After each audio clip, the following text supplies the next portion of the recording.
Jarasandha. Brihadrata was the mighty king of Mahatha, whose wives were the twin daughters of the king of Kashi.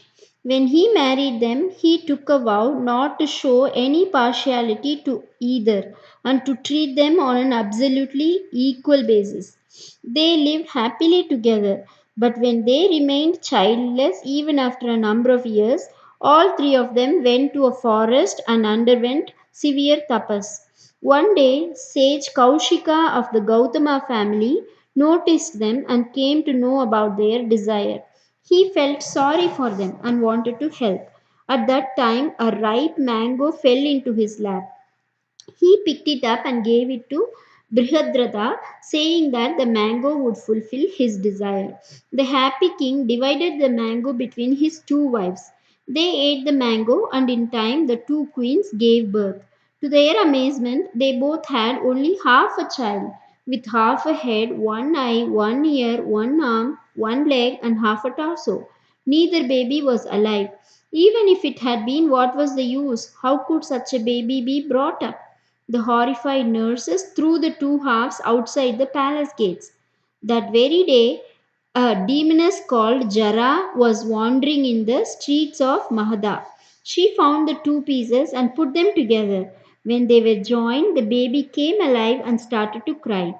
The demoness was a friend of Brihadrata, and she knew these were the babies born to his queens. So she brought the baby, now whole, to the king, who was overjoyed. He took the baby from Jara and carried him to the two queens, who received him with tender love.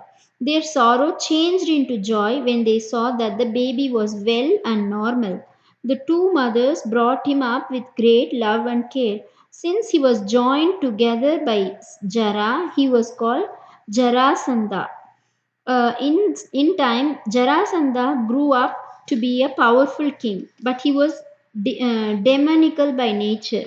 He imprisoned 1,000 kings in order to sacrifice them so that he would become invincible. The whole of Aryavarta was shocked, but no one had the power to stop him. When Dharmaraja Yudhishthira wished to perform the Rajasuya Yajna, he asked Krishna how successful it would be.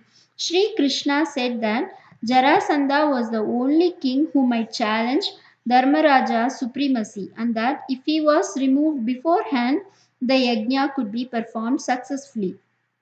In order to accomplish this, Krishna, Bhima, and Arjuna went to the kingdom of Mahada.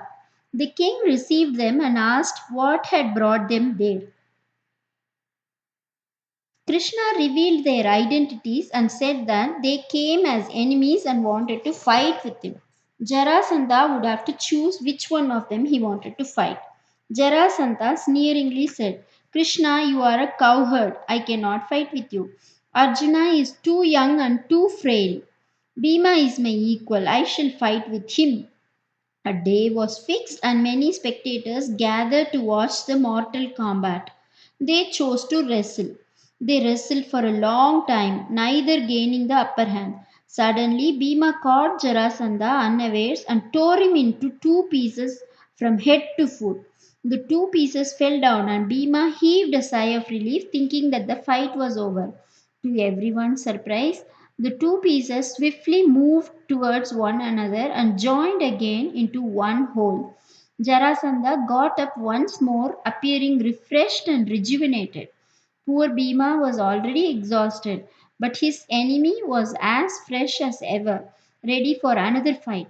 He continued wrestling and once again tore Jarasandha into two pieces from head to foot. Incredibly, the two pieces came together again, and once more a refreshed Jarasandha was in the arena to resume the fight. This happened 2 or 3 times. Bhima was thoroughly tired. How long could he continue? In desperation, he looked at Krishna, not knowing what to do. Krishna flashed him a smile of encouragement and made a sign, tearing a straw into two and throwing the pieces into opposite directions. Bhima understood the hint. He fought with greater vigor and tore his opponent into two halves as before, But this time he carefully threw the pieces in opposite directions so that the two sides were not face to face.